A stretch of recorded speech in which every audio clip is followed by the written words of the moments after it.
Oh, I am live. Hi to anyone that's seeing this already. I'm just going to give you a few minutes whilst I get something to eat. Um, yeah, usually you need about 5 minutes before you actually see a count of people coming in. So, hmm.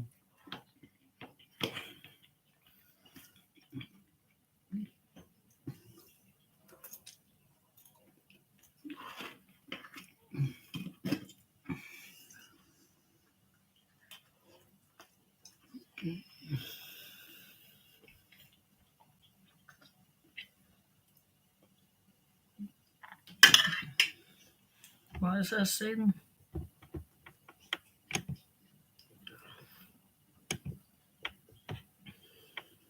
Hmm.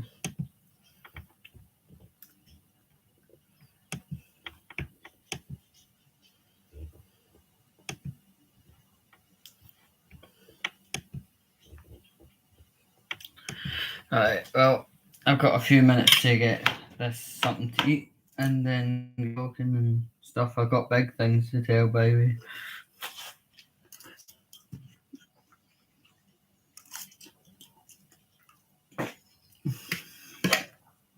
Yeah.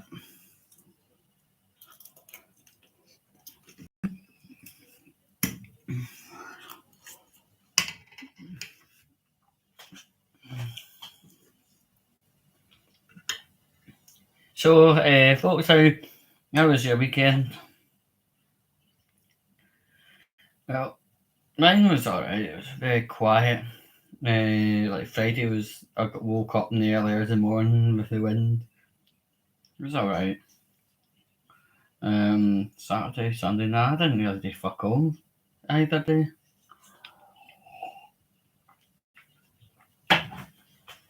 Anyway, I'm just getting nighttime scran.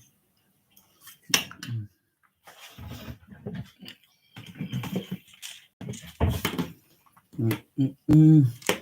Sunday PM. Uh, it was alright. I mean, to be honest, I had a really busy week, so in all fairness, them 2 days are relatively quiet was actually the thing I needed.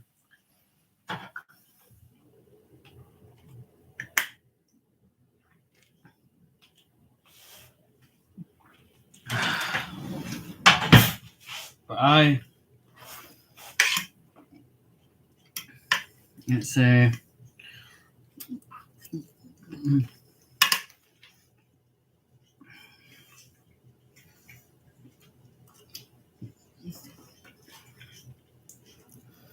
so yeah, I want to talk about some big mammoth things that are going to be happening to on the channel.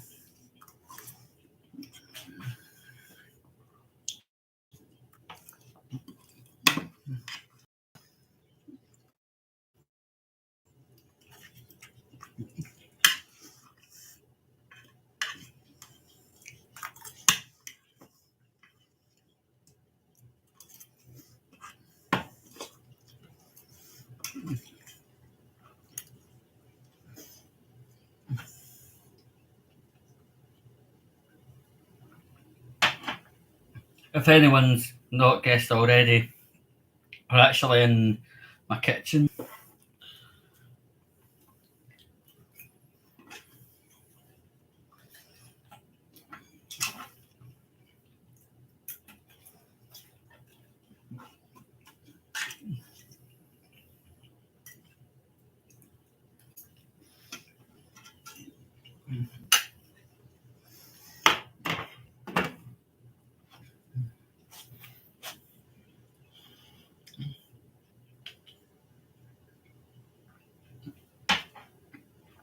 Mm.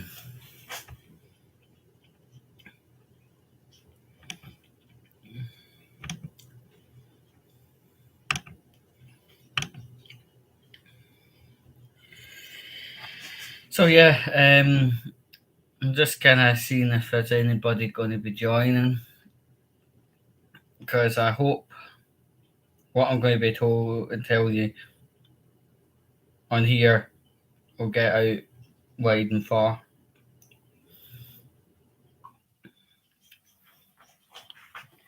But aye,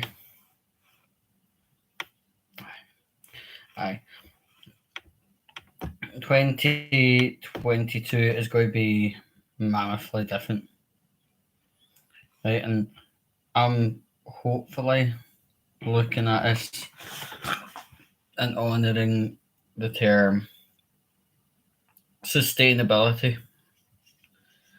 I don't know if anyone's been checking my YouTube channel about button, but it'll say that I've been YouTubing since 2011. 10 years. Well, shit, 11. And I did 4 series of. Anyway, I've done quite a lot of series and micro series and stuff like that. And when I first started regularly YouTubing, I was a young guy. I was not even 19-year-old. And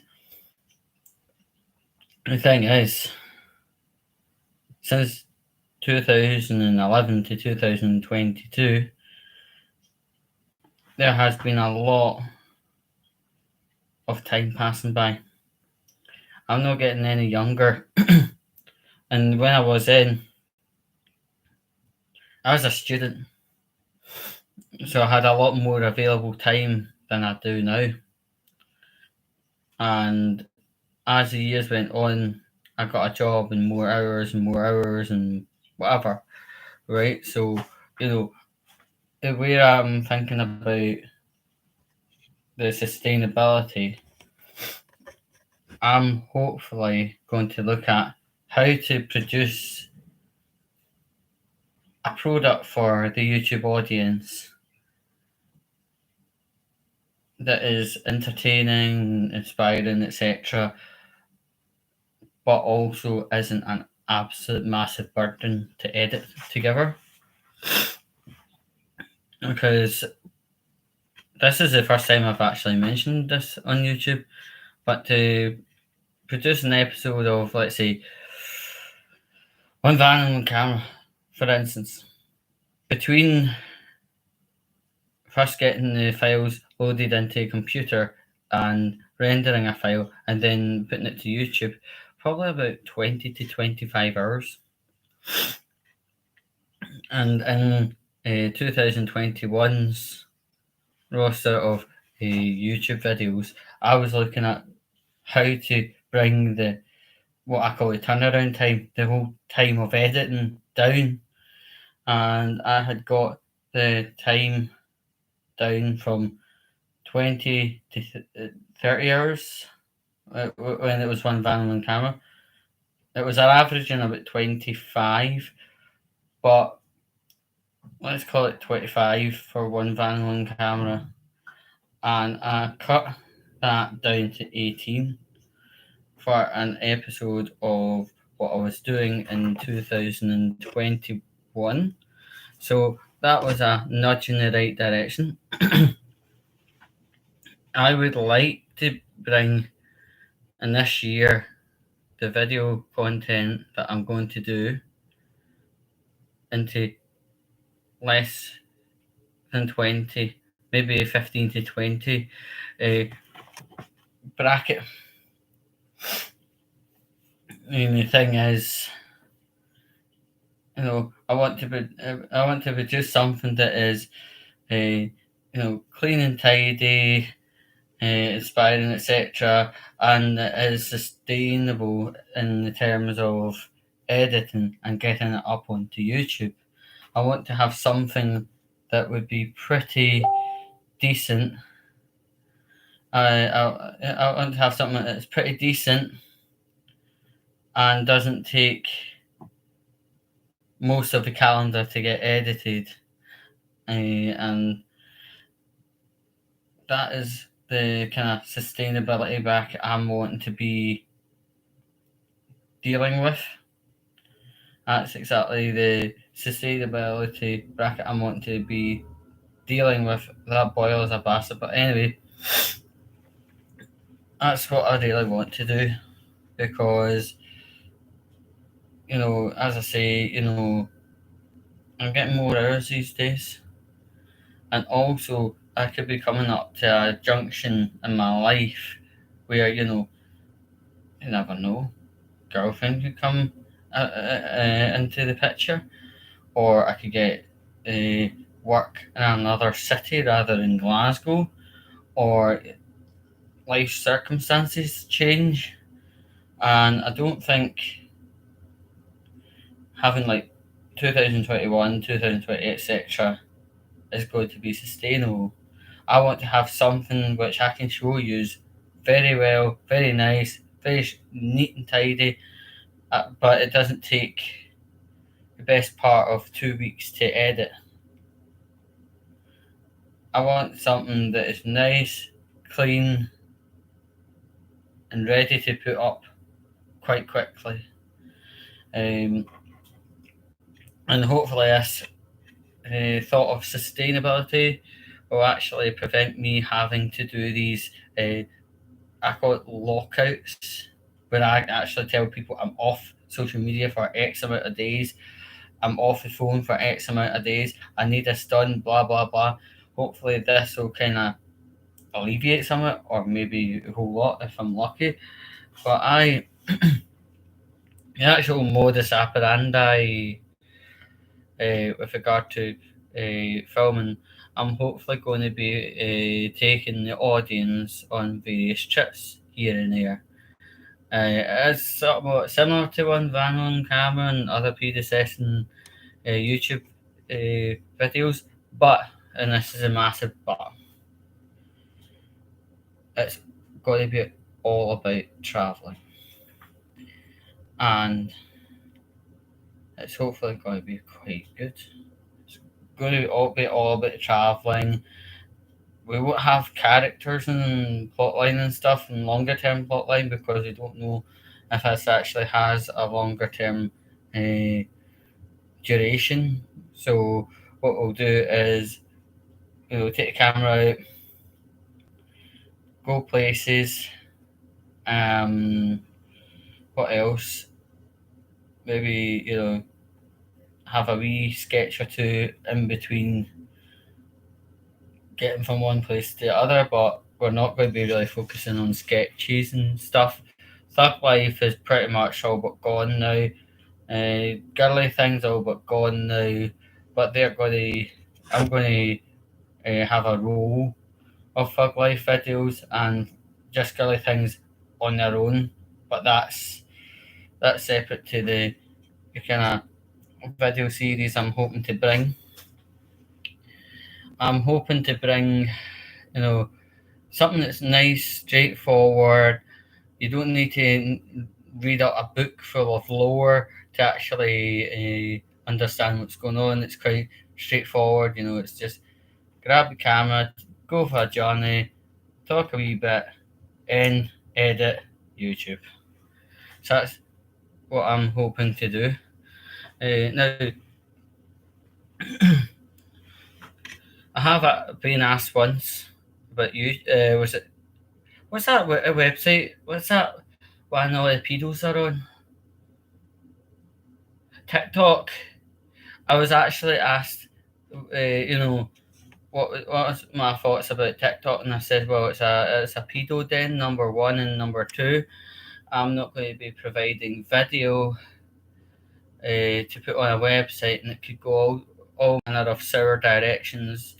I mean, the issues with that on TikTok are really, really bad, but also these silly challenges, like the stop breathing challenge that's caused people to actually like be hospitalized.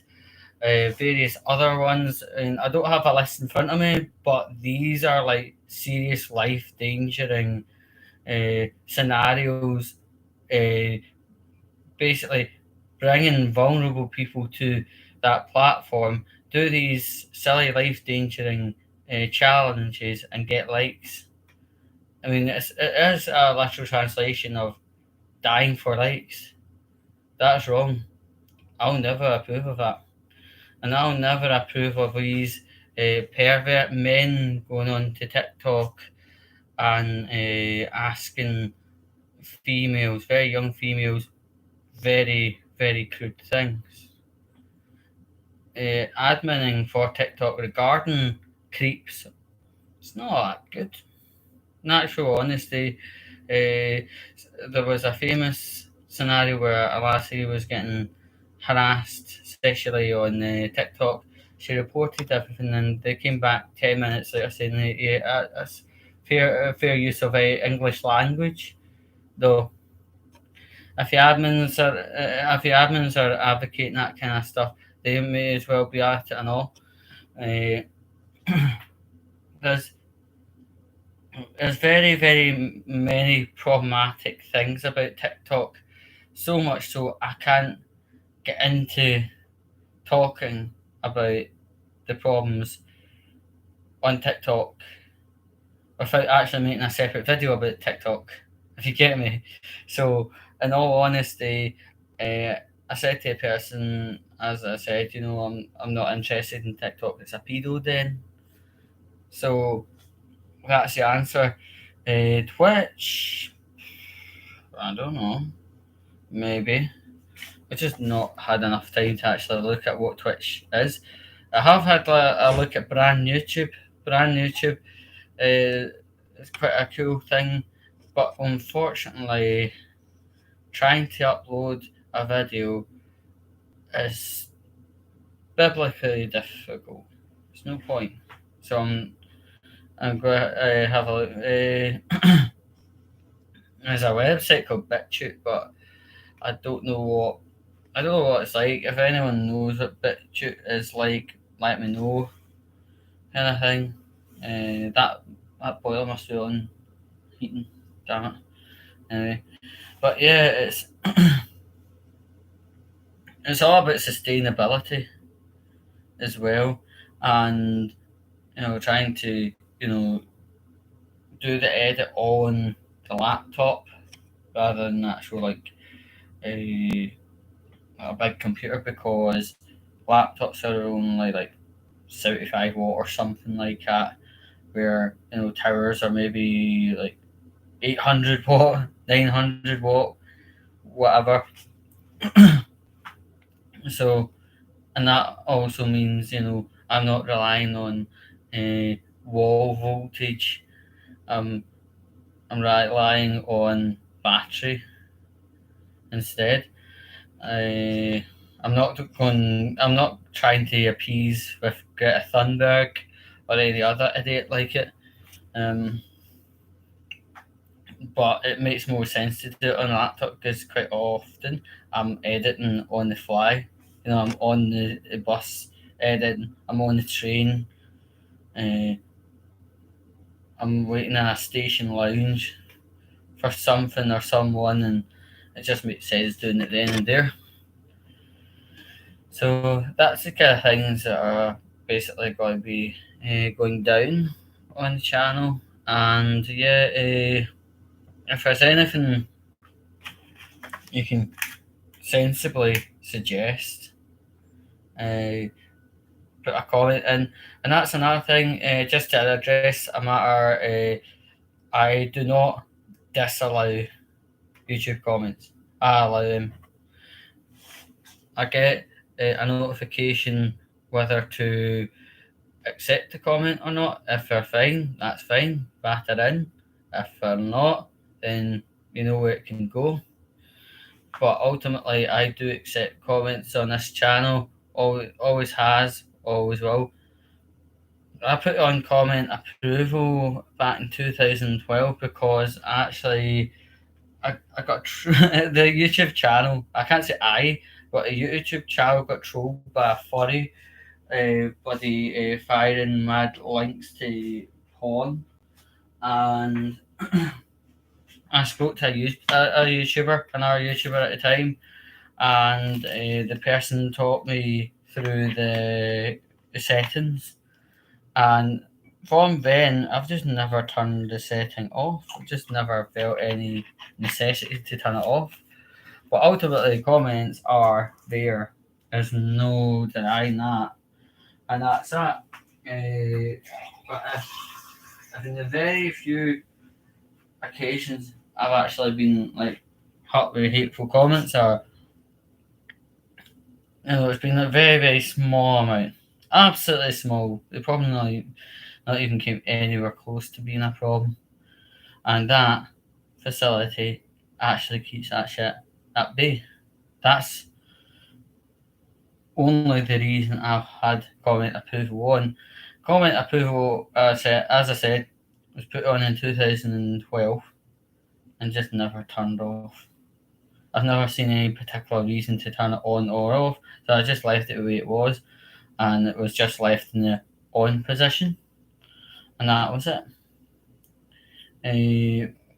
There's nothing.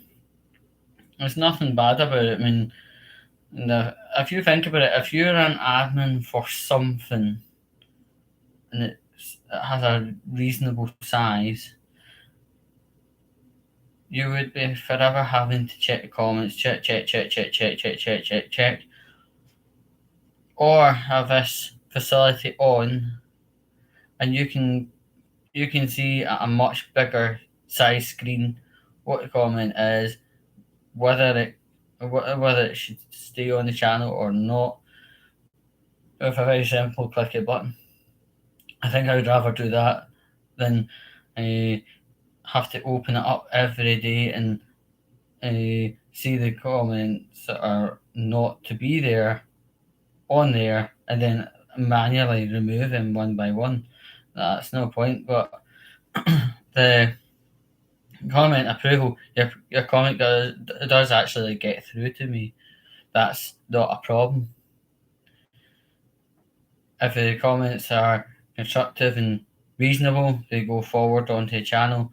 If they're not, if they're spam, if they're porn, gambling links, whatever the fuck it is, it doesn't even get a chance to be taken off the channel, because it gets put in that wee state where it's like, oh, Andrew Vannon, have a read at these, and then I can go, right, approve, deny. So when a search says like, oh, why are you taking my comments off, and it's like, I haven't actually got round to approving the comments on in the first place. It's called comment approval, but any old road.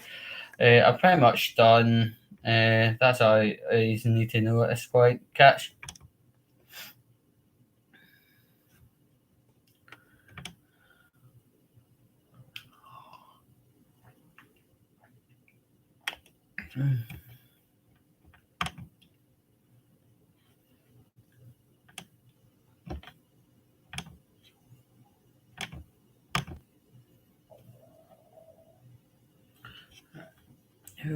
Right. Turns out. There we go. I couldn't find the button for seeing it,